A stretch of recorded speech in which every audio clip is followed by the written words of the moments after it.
নমস্কার। সন্ধ্যের আড্ডার বিশেষ নিবেদন অলৌকিকের ১৬তম পর্বে আপনাদের সকলকে স্বাগত জানাই। আজ আমরা পড়ে শোনাব বিশ্ববিখ্যাত ভৌতিক এবং গথিক গল্পের লেখক এডগার অ্যালেন পোয়ের কাহিনী মাস্ক অফ রেড ডেথ। ওনার জন্ম হয় ১৮০৯ সালের মার্কিন যুক্তরাষ্ট্রের বস্টন শহরে। গথিক গল্পে ওনার জুড়ি মেলা ভার। এমনকি গথিক গল্পের জন্য যেই অ্যাওয়ার্ডটা দেওয়া হয় সেই অ্যাওয়ার্ডটার নামও এডগার অ্যালেন পোয়ের নামে। আজকের গল্প mask of the red death প্রথম ১৮৪২ সালের মে মাসে গ্রাহামস লেডিজ অ্যান্ড জেন্টলম্যানস ম্যাগাজিনের সংস্করণে the mask of the red death একটি ফ্যান্টাসি গল্প বলে গল্পটি প্রকাশ করেন। এই প্রথম প্রকাশনীটি তাকে $১২ অর্জন করিয়ে দেন, আজকের দিনে $৩৫০ সমান। মূল শিরোনাম গল্পের শেষে চরিত্রের ওপর জোর দিয়েছে। তিনি পরে আবার নামটা পাল্টে ম্যাস্কেরেড বলও দেন। গল্পটি মার্ভেল কমিক্স পরে গিয়ে কমিক বুক হিসেবেও প্রকাশিত করে। এরপর এই গল্পের ভিত্তি করে ৩টি ফিল্মও তৈরি হয় হলিউডে। তাহলে শুরু হতে চলছে আজকের গল্প মাস্ক অফ রেড ডেথ।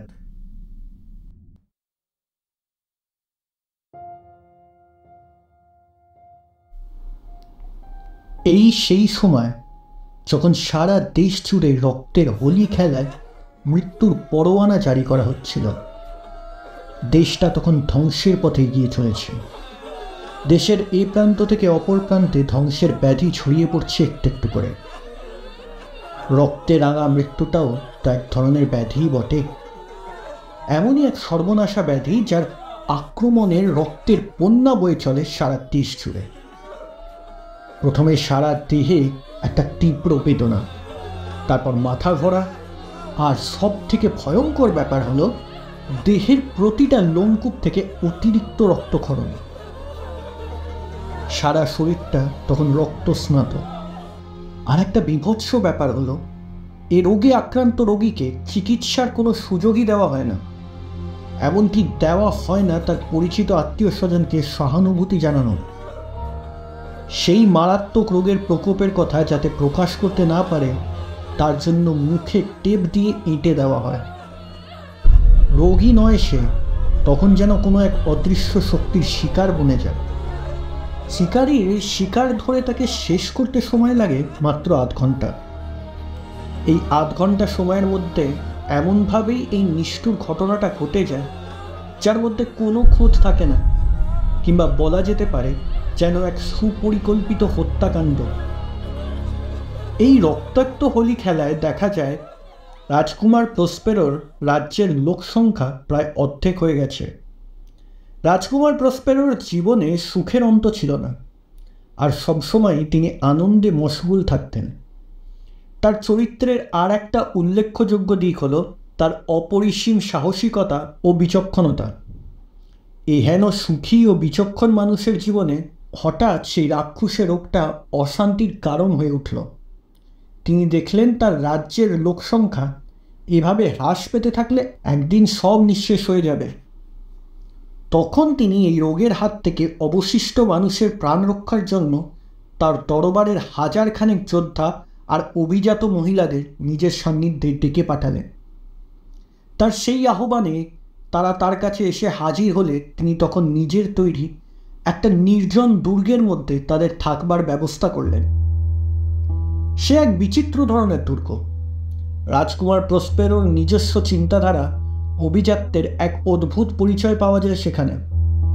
শক্ত ও সুউচ্চ প্রাচীরে ঘেরা দুর্গ, আর সেই প্রাচীরের মাঝে মাঝেই অপ্রতিরোধ্য লোহার কয়েকটা গেট ছিল। রাজকুমারের পছন্দ মতো মানুষগুলোকে সেই সব গেটগুলো দিয়ে প্রবেশ করিয়ে দেবার পর গেটের বোল্টগুলো আগুনের উত্তপ্ত করে হাতুড়ি পিটে চিরদিনের মতো বন্ধ করে দেওয়া হলো। দুর্গের মধ্যে কোনো রকমের অস্বাভাবিক ঘটনা ঘটলে উত্তেজনা বাইরে ছড়িয়ে পড়ার কোনো উপায় রইল না তখন। অপরদিকে বহিরাগত কেউ ইচ্ছে করলে যে দুর্গের ভেতর ঢুকতে পারবে তারও কোনো পথ ছিল না। তবে দুর্গের বাসিন্দাদের বেঁচে থাকার মতো প্রয়োজনীয় সব রকম ব্যবস্থাই ছিল। আবার বেঁচে থাকার পাশাপাশি মনোরঞ্জনেরও ঢালাও ব্যবস্থা ছিল সেখানে। তাদের আনন্দ দেবার জন্য ব্যালে নার্তকী আর যন্ত্রসঙ্গীতের কলাকুশলীদের আনা হয়েছিল সেখানে। শুধু কি তাই, একঘেয়েমি কাটানোর জন্য একদল সুন্দরী রমণীদের সেই দুর্গে রাখা হয়েছিল। সেই সঙ্গে অঢেল মদের ব্যবস্থাও করা হয়েছিল। দুর্গের নিরাপত্তা ব্যবস্থা কঠোর ও নিখুঁত ছিল। সেদিক থেকে ভয়ের কোনো আশঙ্কাই ছিল না। সেই দুর্গে ছিল না কেবল রক্তঝরা মৃত্যুর ভয়ঙ্কর সেই রোগ। রক্তঝরা মৃত্যুর প্রসঙ্গে পরে আসছি, তার আগে এই দুর্গটার বর্ণনা দেওয়া যাক। সেটা ছিল একটা বিরাট রাজপ্রাসাদ, 7-7টা বিরাট ঘর। এই বিরাট ঘরগুলোর ভেতরটা এক নজরে দেখে শেষ করা যায় না, কারণ ঘরের দরজাগুলো অদ্ভুত ধরনের। সম্পূর্ণ বলতে যা বোঝায়, কোনো দরজাই সেরকম ছিল না। মনে হয় এই যে অসম্পূর্ণ, এরকম দেখানোটাই ছিল ঘরগুলোর বৈশিষ্ট্য। 20 থেকে 30 গজের ব্যবধানে একটা করে বাঁক ছিল, আর প্রতিটি বাঁকেই কেমন যেন রহস্যময় বলে মনে হতো। দেওয়ালের টান ও বাঁ দিকে ঠিক মাঝামাঝি জায়গায় একটা করে লম্বা ভুতুড়ে জানলা বসানো ছিল। ঘরের বাইরে টানা একটা বারান্দা। প্রতিটি ঘরেই খোলামেলা আলো বাতাসের প্রবেশের সুব্যবস্থা ছিল। প্রতিটি জানলায় কাঁচ লাগানো ছিল, তবে কাঁচের রং এক একটা জানলার ভিন্ন ভিন্ন রং দেওয়া ছিল, আর সেই রঙগুলো ছিল অদ্ভুত ধরনের। প্রতিটি ঘরের আসবাবপত্রে রঙের সঙ্গে রং মিলিয়ে জানলার কাছে রং লাগানো হয়েছিল। যেমন ধরা যাক, পূব দিকের প্রথম ঘরের সব কয়টি আসবাবপত্র ছিল নীল রঙের, তাই সেই ঘরের জানলার কাচও ছিল নীল রঙের। এইভাবে দ্বিতীয় ঘরের বেগুনি রঙের আসবাবপত্রের সঙ্গে মানানসই করে জানলার কাচের রঙও বেগুনি রাখা হয়েছিল। একইভাবে দেখা যায় তৃতীয় ঘরের জানলার রং সবুজ, 4 নম্বর ঘরের জানলার কাচের রং কমলা, 5 নম্বর ঘরের জানলার কাচের রং সাদা, আর 6 নম্বর ঘরের জানলার কাচের রং ছিল ধূসর। কিন্তু পশ্চিম দিকের 7 নম্বর ঘরটা ছিল একটু আলাদা। সেই ঘরের প্রতিটি আসবাবপত্র, সাজ সরঞ্জাম ছিল কালো রঙের। যেমন ঘরের কড়িকাঠ থেকে মেঝে পর্যন্ত সবকিছুই কালো রঙের। এই 7 নম্বর ঘরের জানলার কাচের রং অন্য সব ঘরগুলোর মতো কালো রঙেরই হওয়া উচিত ছিল, তবে তা হয়নি। কালো নয়, লাল রঙের। আর এই লাল রঙটা দেখলে মনে হতো সজীব আর টাটকা ঘন রক্তের মতো। দুর্গের 7টা ঘরের মধ্যে কোনোটাতেই আলোর ব্যবস্থা ছিল না। রাজপ্রাসাদে যেমন কড়িকাঠে ঝাড়বাতি কিংবা প্রদীপ ঝোলানো থাকে, না, সেরকম কোনো ব্যবস্থাই ছিল না। কেবল ঘরের মাঝখানে সোনার কিছু অলংকার ছাদ থেকে ঝুলিয়ে রাখা হয়েছিল। এর ফলে সব ঘরগুলো দিনের অধিকাংশ সময় অন্ধকারে ডুবে থাকত। শুধু ঘরগুলোর বাইরের লম্বা বারান্দায় প্রতিটি জানলার ঠিক উল্টো দিকে একটা করে টেপায়া টুল রাখা ছিল, আর এই টুলের ওপর রাখা থাকত জ্বলন্ত অঙ্গারের পাত্র। এই জ্বলন্ত অঙ্গারের আলো রঙিন জানলাগুলোর কাচ ভেদ করে ঘরের মধ্যে পড়ে কেমন এক রহস্যময় আবহাওয়া সৃষ্টি করত। সে যেন এক ভৌতিক আবহাওয়া। তবে এই 7টা ঘরের মধ্যে সবচেয়ে বেশি ভৌতিক পরিবেশ সৃষ্টি হতে দেখা যেত পশ্চিমের সেই 7 নম্বর ঘরটায়। আঙ্গারের আলো সেই লাল ঘন রক্ত রঙের কাঁচের জানলা ভেদ করে ঘরের মধ্যে কালো পদার্থগুলো ও মেঝের কার্পেটের ওপর পড়লে একটা গা ছমছম করা ভুতুড়ে আবহাওয়া সৃষ্টি হতো তখন। এই আবহাওয়া ঘরে কেউ ঢুকলে তার মুখে একটা নিষ্ঠুর ভয়ঙ্কর ভাব ফুটে উঠতে দেখা যেত। আর বোধহয় এই কারণেই সেই 7 নম্বর ঘরটাকে দুর্গের সবাই এড়িয়েই যেত। এই ঘরে প্রবেশ করার মতো সাহস খুব কম লোকেরই ছিল। এছাড়া 7 নম্বর ঘরের পশ্চিম দিকের দেওয়ালে আরেকটা অদ্ভুত জিনিস ছিল।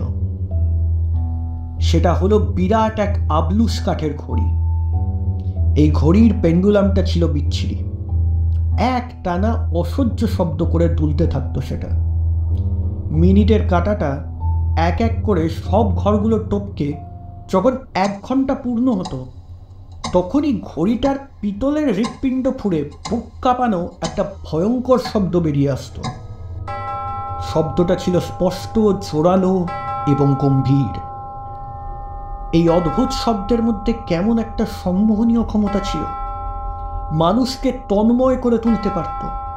আর সেই শব্দটা সবাই বোঝবার চেষ্টা করতে গিয়ে বিহ্বল হয়ে পড়ত। ঠিক সেই মুহূর্তে তারা নিজেদের অস্তিত্বের কথাও বিস্মৃত হয়ে যেত।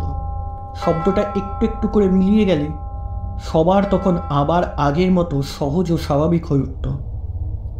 তাদের মুখের ভাব ও চোখের চাহনি দেখলেই তখন মনে হতো এই সবই তাদের ভয়ের জন্য। তখন তারা নিজেদের মধ্যে আলোচনা করে ঠিক করত, পরে সেই শব্দটা আবার বাজলে তারা তখন আগের মতো আর বোকা বনে চুপ করে বসে থাকবে না। কিন্তু তাদের সব বোঝাপড়া, সব আলোচনায় ব্যর্থতার পর্যবসিত হতো। পরবর্তী 60 মিনিট অর্থাৎ 3600 সেকেন্ড পরে ঘড়িটা যখন আবার সেই ভয়ঙ্কর শব্দটা হতো, তখন তাদের আলোচনার কথা খেয়ালই থাকতো না। আগের মতোই তারা তাদের কাজের কথা ভুলে যেত। মানুষগুলো আগের মতোই বোকা বনে গিয়ে নির্বাক হয়ে যেত। তারা তখন নতুন করে আবার বোঝাবার চেষ্টা করত। প্রতি ঘন্টায় একবার করে এভাবে ভয় পেলেও তাদের সম্ভোগ সভায় আনন্দের কোনো ঘাটতি হতো না। আগের মতোই আনন্দের অনুষ্ঠান ঠিকভাবেই চলত। বিন্দুমাত্র ত্রুটির কোনো অবকাশই থাকতো না। এই সব নম্বর ঘরের সব সরঞ্জাম ও সাজসজ্জাগুলো রাজকুমার প্রসপেরোর রুচি মতো হয়েছিল। এর থেকেই আমরা তার সেই বিচিত্র ধরনের রুচির পরিচয় পাই। এছাড়া সব আনন্দ অনুষ্ঠানের পিছনে তার পরিকল্পনার একটা সুস্পষ্ট ছাপ ছিল।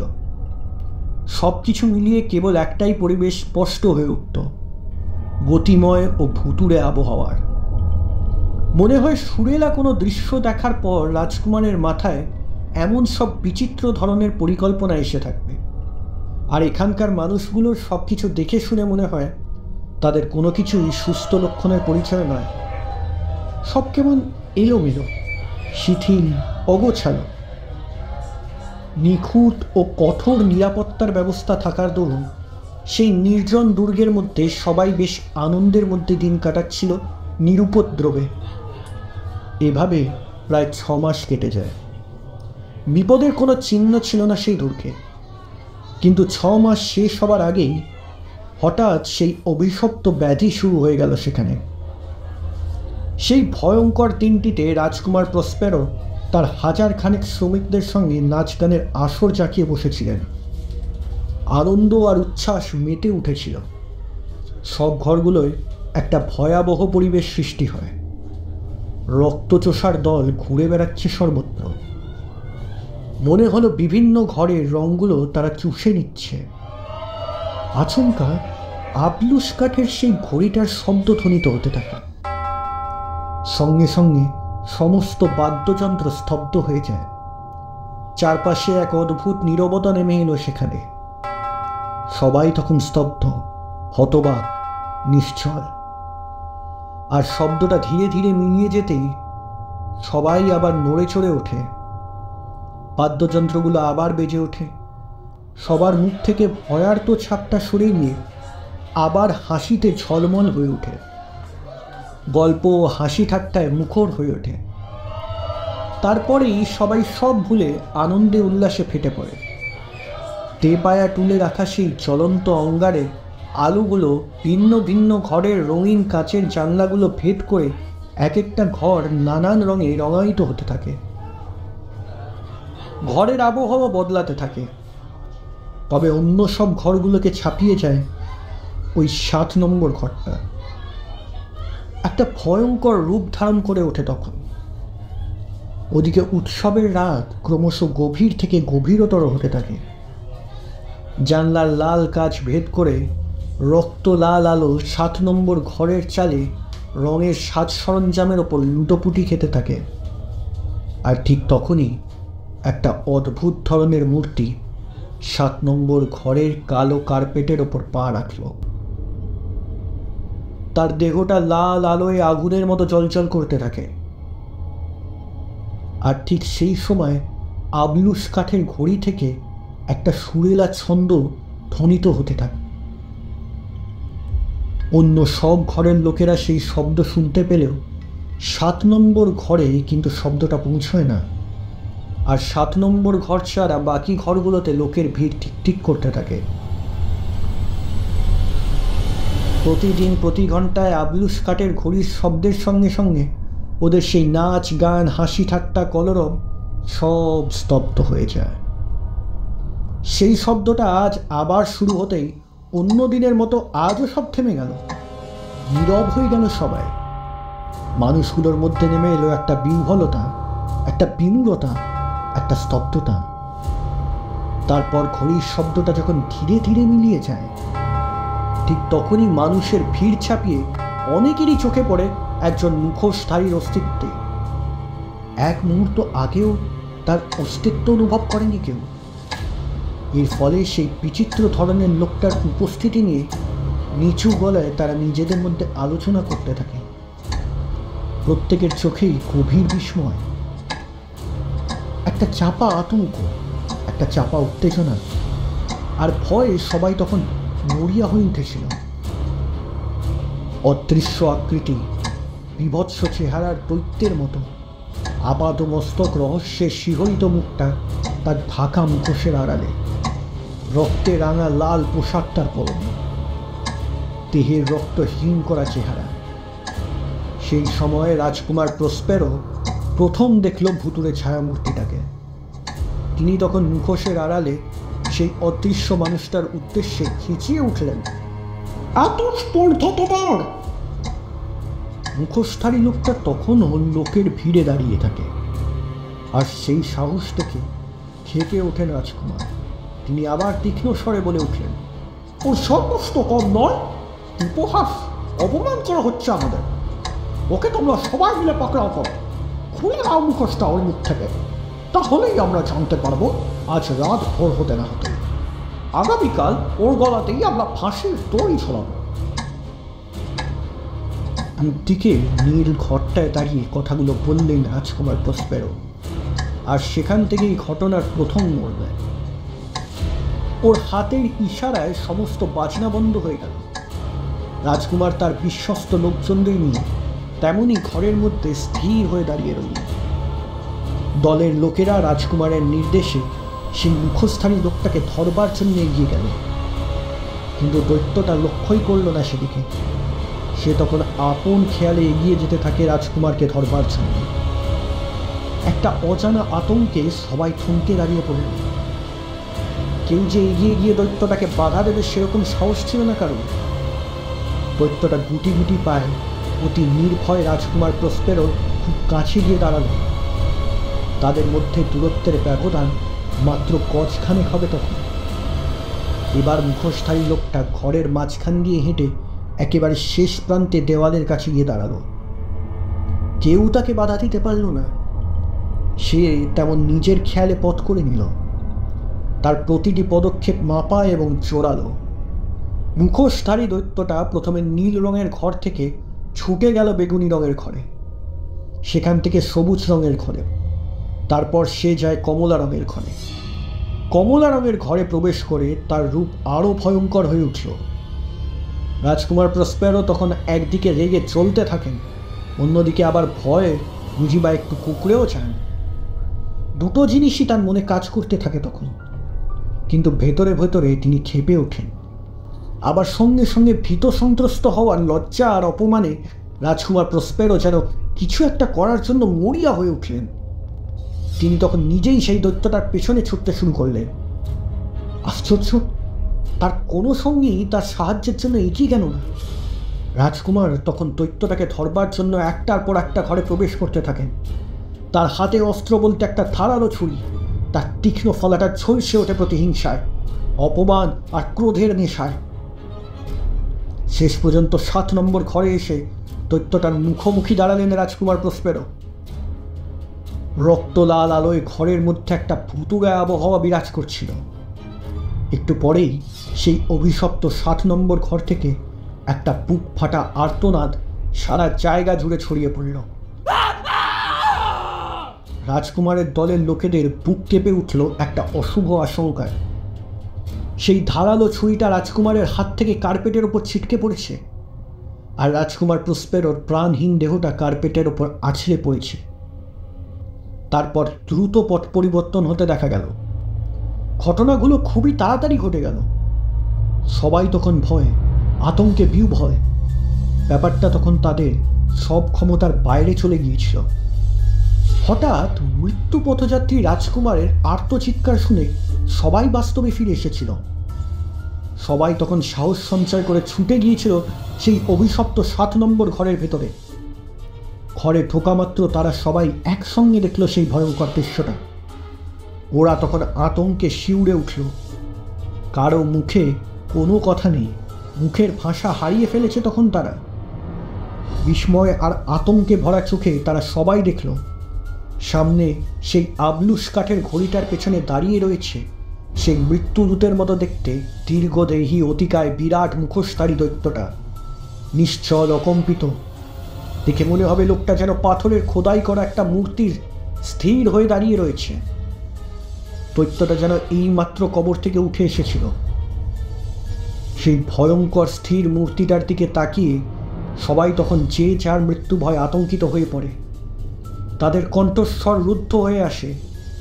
সেই মুহূর্তে তারা সবাই যেন জেনে গেছে তাদের মৃত্যু অনিবার্য। ওই মৃত্যুদূত মুখোশধারী মূর্তিটা একটা শয়তান ছাড়া আর কিছু নয়। মানুষের রক্তই যার কেবলমাত্র আহার। সব বাধা বিপত্তি পেরিয়ে মাঝরাতে সবার দৃষ্টি এড়িয়ে যে তাদের নির্জন দুর্গে চোরের মতো প্রবেশ করে তাদের শান্তি বিঘ্নিত করেছে, সেই তাদের মৃত্যুর কারণ হয়ে উঠেছে এখন। তারপর একের পর এক চলে সেই রক্তের হোলি খেলা। তাদের দেহ থেকে সেই পিশাচটা রক্ত চুষে নেওয়ার পালা। এর ফলে 7 নম্বর ঘরে লাল ভুতুড়ে পরিবেশে রক্তের বন্যা বয়ে চলল। দুর্গের মধ্যে যারা তখনও বেঁচে ছিল, মৃত্যু ভয়ে তারা তখন দিশেহারা। এই ভয়ঙ্কর রক্ত ঝরা মৃত্যুর হাত থেকে রক্ষা পাওয়ার জন্য তারা তখন মরিয়া হয়ে ছোটাছুটি করতে থাকল। কিন্তু তারা পালাবে কোন পথে? সব পথই তো বন্ধ করে দিয়ে গেছেন রাজকুমার প্রসপেরো। এ যেন অন্ধকূপ হত্যা। এইভাবে তারা একের পর এক সেই পিশাচের হাতে নিজেদের সমর্পণ করতে থাকল। আর এমনই করে দুর্গের লক্ষ্য সংখ্যা কমতে থাকল এবং অচিরেই দুর্গটা জনমানব শূন্য হয়ে পড়ল। একসময় মনুষ্যহীন সেই অভিশপ্ত দুর্গটার ওপর একটা রহস্যময় আধার নেমে এলো। আবলুস কাঠের সেই ভয়ঙ্কর ঘড়িটা স্তব্ধ হয়ে যায়। ঘড়ির কাঁটা দুটো অনড় হয়ে যায়। পেন্ডুলামের সেই বিকট শব্দ তখন শান্ত স্থিমিত। বাইরের বারান্দায় চলন্ত অঙ্গারগুলো তখন নিভে ছাই হয়ে গিয়েছিল। মানুষের প্রাণগুলো আগেই স্তব্ধ হয়ে গিয়েছিল। দুর্গটার মধ্যে কেবল এক রাস অন্ধকার আর ভয়ঙ্কর রক্তাক্ত মৃত্যুর অস্তিত্ব বজায় থাকতে দেখা যায়। রক্তের হোলি খেলার নেশায় নিষ্ঠুর মৃত্যু তখন তার আধিপত্য বিস্তার করে বেঁচে থাকে সেখানে। আর এভাবেই সেই প্রাণনাশকারী ব্যাধির প্রকোপ বেড়ে উঠতে থাকে।